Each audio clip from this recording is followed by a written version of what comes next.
नमस्कार दोस्तों।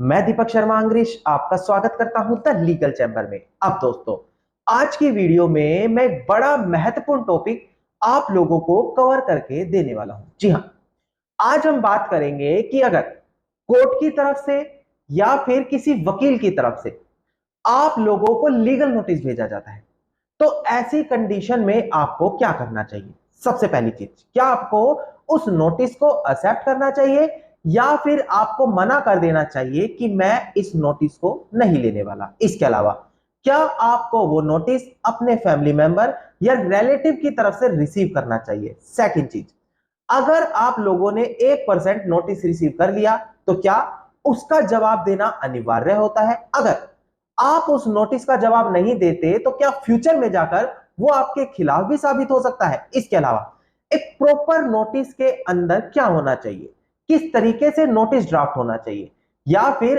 अगर आप लोगों को जो नोटिस भेजा गया है किस तरीके से आपको उसे डील करना है। इसके अलावा क्या हमेशा एक नोटिस वकील के माध्यम से ही भेजा जा सकता है, क्या एक व्यक्ति बिना वकील के माध्यम से नोटिस नहीं भेज सकता। इसके अलावा अगर नोटिस भेजने का जरिया देखा जाए तो क्या केवल रजिस्टर्ड पोस्ट के माध्यम से ही भेजा जाए, क्या ऑनलाइन भेजे गए लीगल नोटिस की कानून में मान्यता होती है, जैसे कि व्हाट्सएप हो गया, ईमेल आईडी हो गई। ये सारी चीज मैं आज की वीडियो में आपको विस्तार के साथ रेलिवेंट जजमेंट का इस्तेमाल करते हुए क्लियर करके देने वाला हूं। अब दोस्तों, अगर आप लोगों को हमारी ये वीडियो अच्छी लगती है, आप लोगों को हमारी तरफ से किए गए एफर्ट्स अच्छे लगते हैं, तो मेरा आप लोगों से अनुरोध है वीडियो को आप लाइक जरूर करें और साथ ही साथ अपना वैल्यूएबल कमेंट सेक्शन में जरूर लिखें। तो चलिए दोस्तों, अब आज की इस वीडियो को हम ज्यादा लंबा ना करते हुए आज की इस वीडियो को स्टार्ट करते हैं।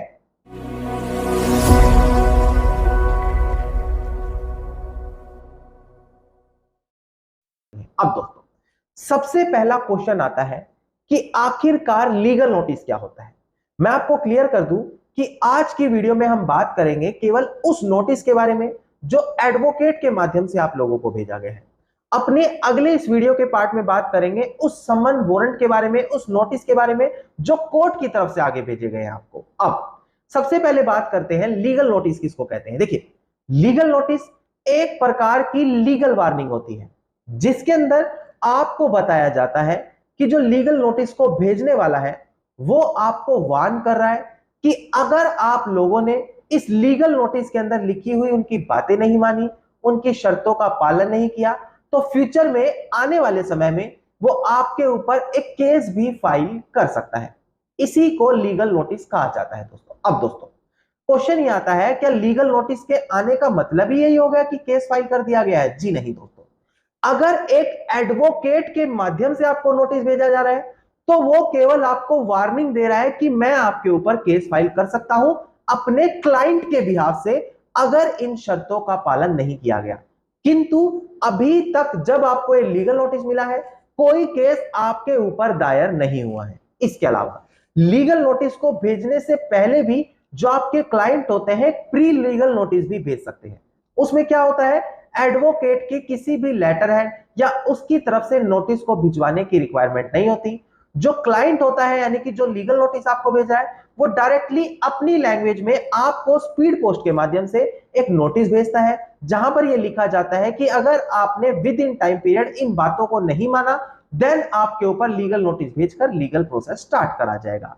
इसको प्री लीगल नोटिस बोला जाता है, जहां पर बिना एडवोकेट की रिक्वायरमेंट के आप जिसके खिलाफ नोटिस सर्व करना चाहते हैं उसको पहले अपनी तरफ से एक नोटिस भेजते हैं। अब दोस्तों, इसके बाद जो सबसे इंपॉर्टेंट क्वेश्चन आता है कि सर, अगर कोई वकील, हमारा कोई दुश्मन किसी वकील के माध्यम से हमें लीगल नोटिस भिजवा रहा है तो सबसे पहले आप मुझे यह बताएं, क्या हमें उसे एक्सेप्ट करना चाहिए या फिर हम मना कर दें कि हम यहां नहीं रहते, या हमारा कोई फैमिली मेंबर उठ के बोले कि वो यहां नहीं रहता। देखिए दोस्तों, लीगल नोटिस का मतलब है अभी आपके ऊपर कोई भी केस फाइल नहीं हुआ, अभी आपके पास टाइम है कि लीगल नोटिस को पढ़कर जो अपोजिट पार्टी है उससे वार्तालाप करते हुए आप अपने इस डिस्प्यूट का निपटारा बिना केस फाइल हुए ही कर सकते हैं। तो ऐसी कंडीशन में सबसे मोस्ट इंपॉर्टेंट थिंग यही आती है कि आप उस लीगल नोटिस को जरूर एक्सेप्ट करें। अगर आप लीगल नोटिस को एक्सेप्ट नहीं करेंगे और आप ये सोच रहे हैं कि आप अगर जो डिलीवरी पर्सन आया है उसको ये कह दें कि मैं यहां नहीं रहता मैं नहीं लेने वाला, अपने किसी फैमिली मेंबर को बोल दे कि हम नहीं लेने वाले, तो इससे यह माना जाएगा कि लीगल नोटिस आपने नहीं लिया। जी नहीं दोस्तों, अगर डिलीवरी पर्सन को आप रिजेक्ट करते हैं और वो ये रीजन वहां पर मेंशन कर देता है, तो कोर्ट में यही कंसीडर किया जाएगा कि आपने लीगल नोटिस को रिसीव कर लिया है। अब अगर आप जानबूझकर उसको रिजेक्ट कर रहे हैं, तो कोर्ट में हमेशा यही कंसीडर किया जाता है कि हाँ, आपको लीगल नोटिस मिलने वाला था, आपने उसको एक तरीके से एक्सेप्ट कर लिया, आपकी नॉलेज में पहले ही था कि आपको लीगल नोटिस भेजा गया है, किंतु कोर्ट प्रोसेस को लंबा करने के लिए उसकी रिस्पेक्ट ना करते हुए आप इस लीगल नोटिस को एक्सेप्ट नहीं कर रहे। इसके अलावा दोस्तों, लीगल नोटिस को ना एक्सेप्ट करने का एक नुकसान यह और होता है कि आप अगर 1% उस डिस्प्यूट को बिना कोर्ट में जाए सुलझा सकते थे, तो यह मौका भी आप यहीं पर खो देते हैं जब आप वकील की तरफ से भेजे गए लीगल नोटिस को एक्सेप्ट नहीं करते। इसके अलावा एक लीगल नोटिस का दोस्तों बेनिफिट यही होता है कि अगर आपने उसको एक्सेप्ट कर लिया, तो आप पहले ही अवेयर हो जाएंगे कि जो आपकी अपोजिट पार्टी है, क्या वो किस बिहाफ से आपके ऊपर लीगल एक्शन लेने की बात कर रही है। तो आप प्री प्लान कर सकते हैं कि इन फ्यूचर अगर आपके ऊपर ये लीगल नोटिस सर्व करने के बाद कोई केस फाइल किया गया, तो आपको खुद का बचाव कैसे करना है। तो इन सभी चीजों से आपको यही क्लियर हुआ कि लीगल नोटिस जरूर रिसीव करना चाहिए। अब दोस्तों, मान लेते हैं आप लोगों ने लीगल नोटिस को रिसीव कर लिया। अब दूसरा क्वेश्चन आता है कि क्या आप लोगों को उस लीगल नोटिस का जवाब देना चाहिए। जी हाँ दोस्तों, वैसे तो ये कंपलसरी नहीं होता, मैंडेटरी नहीं होता कि आप उस लीगल नोटिस का जवाब दें, किंतु मेरी लोगों को सलाह यही रहती है कि लीगल नोटिस का जवाब अवश्य दें जब तक आपको जवाब ना देने के लिए एक एडवोकेट ने खुद गाइड ना किया हो। देखिए, जवाब देते समय क्या चीज ध्यान रखनी है, वैसे तो प्रायोरिटी यही रखें कि हमेशा रिप्लाई आप एक एडवोकेट के माध्यम दें, और आपका नोटिस किस तरीके से ड्राफ्ट किया हो वो ध्यान दें। सबसे पहले जो लीगल नोटिस आपको भेजा गया है, उसके अंदर आपको टाइटल देखना है। टाइटल यानी कि जो सबसे ऊपर लाइन लिखी रहती है, वहां से आपको क्लियर हो जाता है कि किस पर्पस से वो लीगल नोटिस भेजा गया है। अब लीगल नोटिस भेजने के पीछे के कारण क्या है, फैक्ट्स क्या है, वो उसके बाद वहां पर मेंशन रहते हैं। तो फैक्ट्स और सर्कमस्टांसेस से आपको पता लगता है कि क्या कारण रहा होगा इस लीगल नोटिस को भेजने का। उसके बाद वो अपनी डिमांड रखते हैं कि हमें ये डिमांड है, इस कारण से हम आपको नोटिस भेज रहे हैं ताकि हमारी ये डिमांड फुलफिल हो जाए। और लास्ट में उसके रिजल्ट और कॉन्सिक्वेंसेस लिखे रहते हैं कि अगर हमारी ये डिमांड फुलफिल नहीं हुई तो आपको ये हर्जाना भुगतना पड़ेगा। उदाहरण के तौर पर कई बार मानहानि के लिए लीगल नोटिस भेजा जाता है कि आपकी इस संदिग्ध एक्टिविटी की वजह से हमारी मानहानि हुई है, या तो आप हमारे यहां पर इस तरीके से क्षमा मांगे, नहीं तो डिफोमेशन का केस किया जाएगा। ठीक इसी प्रकार से कई बार लैंडलॉर्ड यानी कि मकान मालिक टीनेंट को नोटिस भेजते हैं कि आपका समय पूरा हो गया है, आपकी अवधि पूरी हो गई है, आप इतने समय के भीतर ये संपत्ति खाली करें, नहीं तो आपके खिलाफ लीगल एक्शन लिया जाएगा। ठीक इसी प्रकार से किसी की प्रॉपर्टी पर एनक्रोचमेंट है, उसको लीगल नोटिस दिया जाता है कि आप हमारी प्रॉपर्टी से एनक्रोचमेंट को खाली करें, नहीं तो लीगल नोटिस आपके खिलाफ भेजा जाएगा। ठीक इसी प्रकार से दोस्तों, एम्प्लॉयर और एम्प्लॉय के बीच में भी लीगल नोटिस का यूज होता है। अब अगर आप हमारे कोड ऑफ सिविल प्रोसीजर के सेक्शन 18 पर देखते हैं, 8080, वहां पर आपको निर्धारित है एक लीगल नोटिस से जुड़ा प्रोसीजर। मैं आपको बता दूं कि legal notice maximum civil dispute में ही भेजे जाते हैं, क्योंकि क्रिमिनल को आप लीगल नोटिस के माध्यम से रिजोल्व नहीं कर सकते क्रिमिनल इश्यूज को। तो सिविल नोटिस को बाहर रिजोल्व करने के लिए आप पहले लीगल नोटिस सर्व करा देते हैं। इसके अलावा दोस्तों, क्या हमेशा एक प्राइवेट पर्सन को ही लीगल नोटिस भेजा जा सकता है? क्या किसी गवर्नमेंट ऑफिशियल को, किसी कंपनी को लीगल नोटिस भेजा जा सकता है या फिर नहीं? जी हां दोस्तों, आप प्राइवेट पर्सन, कंपनी या गवर्नमेंट ऑफिशियल, इन तीनों को ही लीगल नोटिस सर्व कर सकते हैं। बस जो आपकी डिमांड है, जो उसके फैक्ट्स हैं भेजने के पीछे, वो आपके जेन्युइन होने चाहिए। अब वो आपके जेन्युइन है या नहीं है, ये आपको एक अच्छा एडवोकेट गाइड कर सकता है कि इस सिनेरियो में आप किस तरीके से लीगल नोटिस सर्व करते हुए अपनी डिमांड को फुलफिल करवा सकते हैं। अब दोस्तों, मान लेते हैं आप लोगों ने लीगल नोटिस रिसीव कर लिया, आप लोगों ने एडवोकेट से कंसल्ट कर लिया, तो आपको यह जानकारी खुद होनी चाहिए कि जो लीगल नोटिस आपको भेजा गया है, क्या वो लीगली रूप से है, कहीं उसके अंदर कोई अनलॉफुल डिमांड तो नहीं की गई। और ये चीज आपको एक अच्छा एडवोकेट गाइड कर सकता है। अब दोस्तों, कुछ बेसिक चीजें ध्यान दें। लीगल नोटिस जो है वो इंडियन एविडेंस एक्ट के तहत एविडेंस के तौर पर एक्सेप्ट किया जाता है। तो हमेशा ध्यान दें कि लीगल नोटिस के अंदर आप जो भी कन्फेशन कर रहे हैं, जो भी स्टेटमेंट दे रहे हैं, तो वो आपके अगेंस्ट में भी कल को कोर्ट केस में इस्तेमाल की जा सकती है।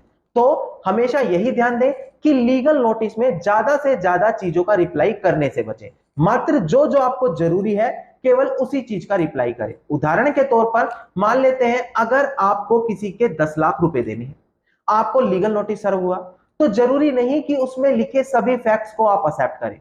जैसे कि उसमें साफ मेंशन है 10 लाख रुपए आपको देने हैं, मैंने आपको कैश में दिया था। देखिए कैश का कोई एविडेंस अगर नहीं है तो जरूरी नहीं है कि ये चीज आप एक्सेप्ट करें कि हाँ भाई कैश में मैंने लिया था पर वो 10 लाख नहीं थे, कम थे। पर कैश में जो आपने लिया है आपने वहां एक्सेप्ट कर लिया, तो ये चीज आपने अपनी स्टेटमेंट वहां पर दे दी कि पैसा कैश में एक्सेप्ट हुआ है। तो इन चीजों को, छोटी छोटी मिस्टेक को हमेशा करने से बचना होता है। तो जब आप एक अच्छे एडवोकेट से गाइडेंस ले रहे होते हैं तो ये सारी चीज वो वहां पर आपको क्लियर करते हैं दोस्तों।